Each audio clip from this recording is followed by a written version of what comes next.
ಒಂದು ಕಾಲದಲ್ಲಿ ಜಗತ್ತಿನ ನಂಬರ್ 1 ಕಂಪನಿಗಳು ಇವತ್ತು ಎಲ್ಲಿವೆ? ಈಗಿನ ತಲೆಮಾರಿಗೆ ಅವುಗಳ ಹೆಸರು ಕೂಡ ಗೊತ್ತಿಲ್ಲ. ಯಾಕೆ? ಹಣದ ಕೊರತೆನಾ? ಅಲ್ಲ. ಗ್ರಾಹಕರ ಕೊರತೆನಾ? ಅಲ್ಲ. ಬದಲಾವಣೆ ಸ್ವೀಕರಿಸಿದ ಕಾರಣಕ್ಕಾಗಿ ಮಾಯವಾಗಿವೆ. ಪ್ರಕೃತಿಯಲ್ಲಿ ಒಂದು ನಿಯಮ ಇದೆ.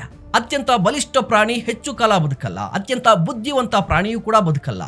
ಬದಲಾವಣೆಗೆ ಹೊಂದಿಕೊಳ್ಳುವ ಪ್ರಾಣಿಯೇ ಬದುಕುತ್ತೆ. ವ್ಯಾಪಾರದಲ್ಲೂ ಕೂಡ ಹಾಗೆ. ನಮಸ್ಕಾರ, ನೀವು ನೋಡ್ತಾ ಇದ್ದೀರಾ ಸುಮನ್ ಟಿವಿ ಬಿಸ್ನೆಸ್. ನಾನು ನಿಮ್ಮ ಮಹೇಶ್ ಎಂ ದಂಡು. ಒಂದು ಕಾಲದಲ್ಲಿ ಸಿನಿಮಾ ನೋಡಲು DVD ಬೇಕಾಗಿತ್ತು. ಇವತ್ತು ಒಂದು ಕ್ಲಿಕ್ ಸಾಕು. ಒಂದು ಕಾಲದಲ್ಲಿ ಟಿವಿ ಕಾರ್ಯಕ್ರಮಕ್ಕಾಗಿ ಕಾಯಬೇಕಾಗಿತ್ತು. ಇವತ್ತು ನಾವು ಇಷ್ಟ ಬಂದಾಗ ನೋಡಬಹುದು.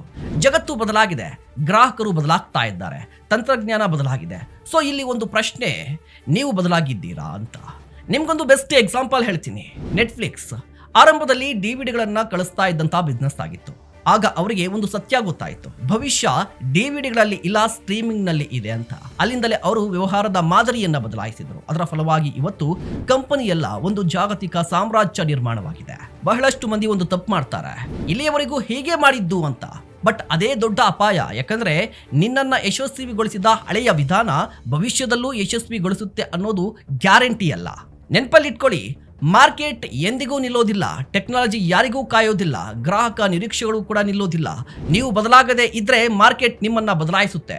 ಅಡಾಪ್ಟಬಿಲಿಟಿ ಅಂದ್ರೆ ಸೋಲಿನ ಭಯದಿಂದ ಬದಲಾಗೋದು ಅಲ್ಲ, ಗೆಲ್ಲುವ ಹೊಸ ಮಾರ್ಗವನ್ನ ಕಂಡು ಹಿಡಿಯೋದು. ಒಂದು ನದಿಯನ್ನ ನೋಡಿ, ಅದರ ಗುರಿ ಸಮುದ್ರ, ಆದರೆ ಅದಕ್ಕೆ ಕಲ್ಲುಗಳು ಬಂಡೆಗಳು ಅಡ್ಡಿಯಾಗ್ತವೆ. ಆದ್ರೂ ನಿಲ್ಲೋದಿಲ್ಲ. ತನ್ನ ದಾರಿಯನ್ನ ಬದಲಾಯಿಸಿಕೊಂಡು ಮುಂದೆ ಸಾಗಿ ಸಮುದ್ರವನ್ನ ಸೇರುತ್ತೆ. ಅದೇ adaptability. Last but not a least, ಜಗತ್ತು ಬದಲಾವಣೆಗೆ ಹೆದರಿದವರನ್ನ ನೆನಪಿಸಿಕೊಳ್ಳೋದಿಲ್ಲ, ಬದಲಾವಣೆಯನ್ನ ಸೃಷ್ಟಿಸುವವರನ್ನೇ ನೆನಪಿಸಿಕೊಳ್ಳುತ್ತೆ. ಬದಲಾವಣೆ ಸಮಸ್ಯೆ ಅಲ್ಲ, ಬದಲಾಗದೆ ಇರೋದು ನಿಜವಾದ ಸಮಸ್ಯೆ. ಯಾಕಂದ್ರೆ ದೊಡ್ಡ ಕಂಪನಿಗಳು ಗೆಲ್ಲೋದಿಲ್ಲ, ಬದಲಾವಣೆಗೆ ಹೊಂದಿಕೊಳ್ಳುವ ಕಂಪನಿಗಳೇ ಗೆಲ್ಲುತ್ತವೆ. Adaptability is not a changing who you are, it is changing how you win. ನೀವೇನ್ ಹೇಳ್ತೀರಾ? ಕಮೆಂಟ್ ಮಾಡಿ. ಮತ್ತಷ್ಟು ಕಂಟೆಂಟ್ಗಾಗಿ ನೋಡ್ತಾ ಇರಿ ಸುಮನ್ ಟಿವಿ ಬಿಸ್ನೆಸ್.